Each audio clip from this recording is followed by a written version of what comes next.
Would you say that the mood comedy has changed much for you? Because you've been performing, you were telling me, for 29 years? 29 years in this town. Wow. Hmm. Well, I was with Presley's for 11 years. Oh, yeah? And Did they adopt you? Were you one of the Presleys? no, I wasn't. Yeah, I found out in 2001 my last name wasn't spelled correctly. Well, oh, Yeah. really? Was that when Jerry Springer was in town? Yeah. But yeah, it was really hard to change material there. It was kind of this it ain't broke, let's not Yeah. fix it. People like it. Yeah, and people kept coming in the door. That was fine. And then when they told me I didn't work there anymore, it was kind of it was scary because I hadn't been anywhere else for 11 years. Didn't know if anybody else would hire me. But then when I got another job and I got to play with some of the other toys I'd found, Right, right. and it felt so much better to be able to do something different and to put a little of that spice into a routine. Spread your wings a little bit. Yeah, Yeah. because we all, if you're not getting a divorce, you know somebody that is. Yeah. If you got family that's going through this or that, well, why not have fun with it? Exactly. Because people come to town to have fun. Leave all that political correctness crap at the city limit sign. Let's just party and have a good time. Yeah. Yeah, I in totally Branson. agree. But I've noticed a mood change. I've only been here 10 years. So you were here during the big boom era, as they Yes. say. Yeah. When was that? 97 or something? No, earlier than that. Oh, really? 91, 92. That's when Nashville started to come in. Yeah. And when that happened, I haven't spoke to anybody about this before. When that happened, you were obviously here working. Was there a big, huge change in Branson? Did suddenly we have all these other people taking an interest in the area? Right. And what was it like from an entertainment aspect? Well, I was at Presley's at that time, and we watched several of the other shows, local shows, go out of business. But I think that when Nashville came in and these big mega theaters were built, it raised the standard of show content or show presentation. I know Presley's bought a lot of lighting fixtures and Updated everything. a little yes, bit. and started to spend more money on Put clothes. put in bathrooms. Yes, yeah, indoors. Really? Yeah, Fancy. exactly. High class. Yeah, they carpeted the bathroom, loved it so much they ran it all the way up to the house. Oh, that's nice. So, but yes, I would say that the production level of the shows took a dramatic increase.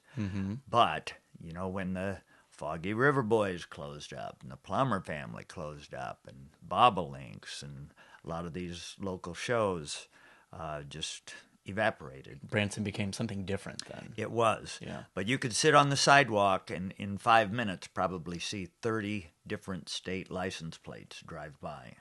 Was that odd? Because I would guess before that it was mostly Missouri, Arkansas, Oklahoma. Just like now. Yeah. And suddenly you have New Yorkers and Right. completely different mindset. Yep. And where else could you go to see Andy Williams, Ray Stevens, Mel Tillis, Mo Bandy, Tony Orlando, Wayne Newton doing 12 shows a week, and all you had to do was pick and choose? It was the most unique town in the world It was, at yeah. that time. I remember my grandmother would come here. I didn't know what Branson was. Honestly, when I got hired, I had no idea where Branson was. I had never really heard of it. And the only thing I knew was she came to Branson in the 90s, and she would get on a bus, and she would go away for a week, and she'd come back, and she'd have these clothes that we would have to throw away. And that's all I knew. And I didn't know anything else. I knew nothing, but she would rave about Andy and all that. Yeah. And Well, and on Presley's show one of those years, the Grand Palace was open at the time, and the Oak Ridge Boys were the big act in there. And so Presley's were kind of trying to fine-tune their show in the early spring, and so that they were happy with it when the summer crowds came. And they asked me, I'm not a singer, used to sing, but gave it up when I was asked to be more of a comedian. And they asked me to sing an Oak Ridge Boys song at the end of the show when I came out as Perry. Mm-hmm.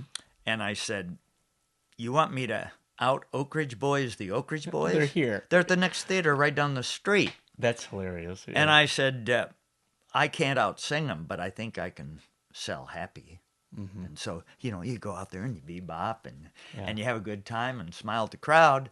That's what you want, just keep the momentum of a good time happening. I say that in some songs that I see in shows or in our show. We're doing an Andy Williams song. This is a few years ago. I'm like, he's here. Like he's pretty good at that. Yeah, we don't need to do Andy Williams or the Osmonds or whatever. Right. They're here. Yep. We don't need to do. They've got that. Yeah. They keep doing it pretty well, too. They do. Yeah, people remember them. So you've been here 29 years. I'm guessing that you're a little older than 29. I am. So you're mid-30s. Yes. So you moved to Branson. Yeah. No, I'm saying born in the mid-30s. No. Oh. No. So what actually brought you here? What is your background? Well, I've always been, I was a musician and singer. I was on the road for a few years and kind of settled down, got off the road. Ozzy Osbourne goes off the road, yes, so he doesn't need you now. Yeah. And landed in Des Moines, Iowa. Got a day job at a sheet metal factory and played music in Des Moines at night. And then a friend of mine, steel guitar player, who was in the band I was in at the time, he got approached by a show owner in Osage Beach, Missouri, which is about 2.5 hours north of here. And he was telling me what working there would be like. You do a show one night a week, 2-hour show. Oh, that would be awesome if that was true. Yeah, that would be so awesome. And I said, well, ask him if he needs a drummer, because that's what I was, singing drummer. And the guy did. So I ended up moving to Osage Beach, Missouri in 1980. Mm-hmm. And I worked a couple different shows there for 7 years. And the season there kept getting shorter. And I heard about Branson, so I came down to look, and it was such a pretty-looking town. Everything was so well-kept. Mm-hmm. Looked like people cared about their businesses. It's weird, isn't it? Yeah. Mm-hmm. And I found out that the season was longer in Branson, and if you're raising a family, you'd kind of like a paycheck more weeks out of the year. Be nice. So I got lucky to get hired on a show in 1987 that lasted for about 2 months. Yeah, that never happens around here. Our joke is when a new show opens that you just start filling out the small claims forms along with the application. Yeah, heaven forbid you win Best New Show of the Year, because you won't be there the second year. Unless you buy that award. Right. You can buy those. Oh, can you? I've heard. Oh.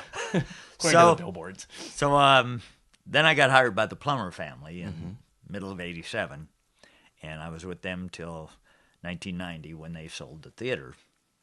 And then I got hired by Presley's. They asked me if I would do a pre-show, a comedy pre-show for 30 minutes, and I'd never done it before. Mm-hmm. And they said, we'll pay you $250 a week. Oh. And I thought, let's see, a half hour times 6 shows, that's 3 hours, $250, that's over $80 an hour. Yeah. Well, I figured they'd let me do it for 4 weeks to find out I wasn't capable of it. Yeah. I could make $1,000 failing. Yeah, right.